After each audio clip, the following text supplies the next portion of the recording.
ser secretado pela secreção biliar, tá? E ser novamente enviado lá para o intestino.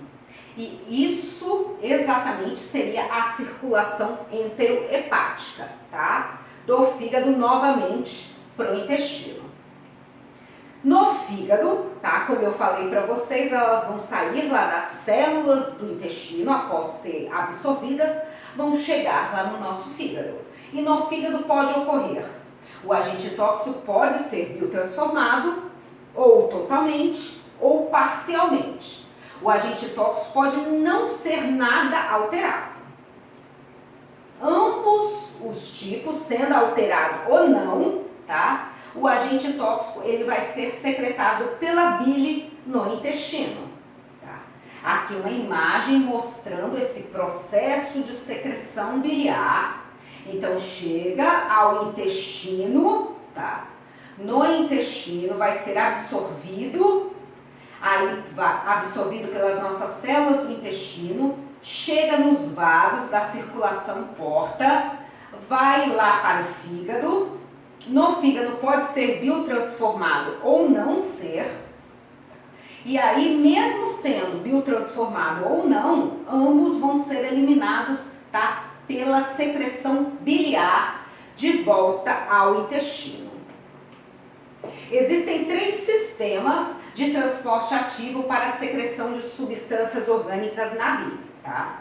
Substâncias ácidas, básicas e neutras, tá? Então, para uma substância ela ser secretada junto com a bile, ela precisa de 3 tipos de transporte ativo, tá?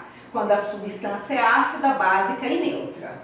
Quando é metal, ela tem um outro caminho, tá? Um outro transporte ativo diferente. E não se conhece o mecanismo que determina se a excreção será urinária ou biliar. Sabe que acontece os 2 tipos, tá? Então, aqui mostrando a célula do fígado, que é o hepatócito, os agentes, tá?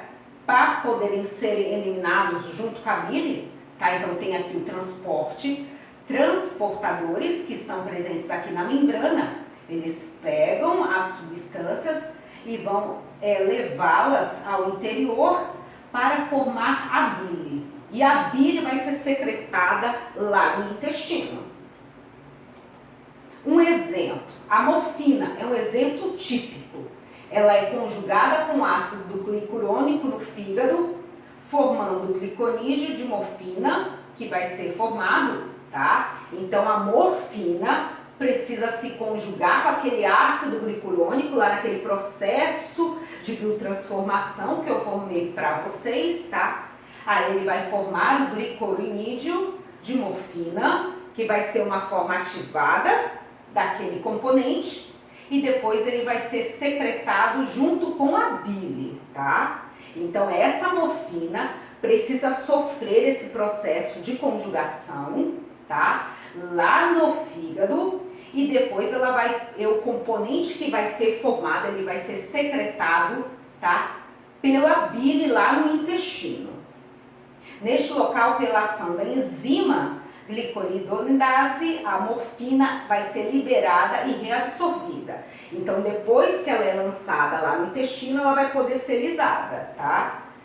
O glicoronídeo que não for lisado, ele vai ser secretado pelas fezes. Então, caso ele não seja quebrado, ele vai poder ser ainda secretado através das fezes, excretados via fezes. Aqui uma imagem do que ocorre, tá? Então, caso não ocorra, tá? A quebra desses elementos, eles ainda podem ser excretados, tá? Pelas fezes. Outros tipos de secreções. Então, além da secreção biliar, pode ocorrer a secreção, tá, láctea, via mamária, a secreção salivar pelas glândulas salivares e a secreção sudorípara, que é pela glândula salivar, tá?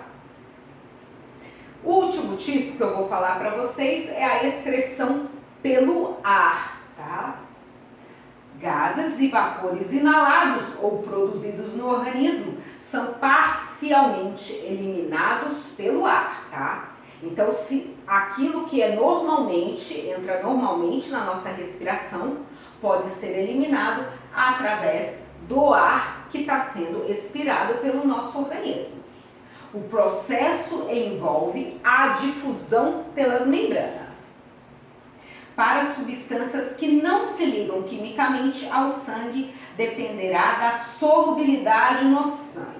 Tá? O que quer dizer isso? Então, quer dizer que gases e vapores, tá, que apresentam muito solubilidade no sangue, vão ser excretados com mais dificuldade, porque vai ficar ali ligado. Já aquele que não apresenta uma solubilidade muito grande no sangue, ele vai conseguir ser eliminado pelo ar expirado de uma maneira mais adequada e mais rápida. Essas foram as principais referências de hoje. Obrigada.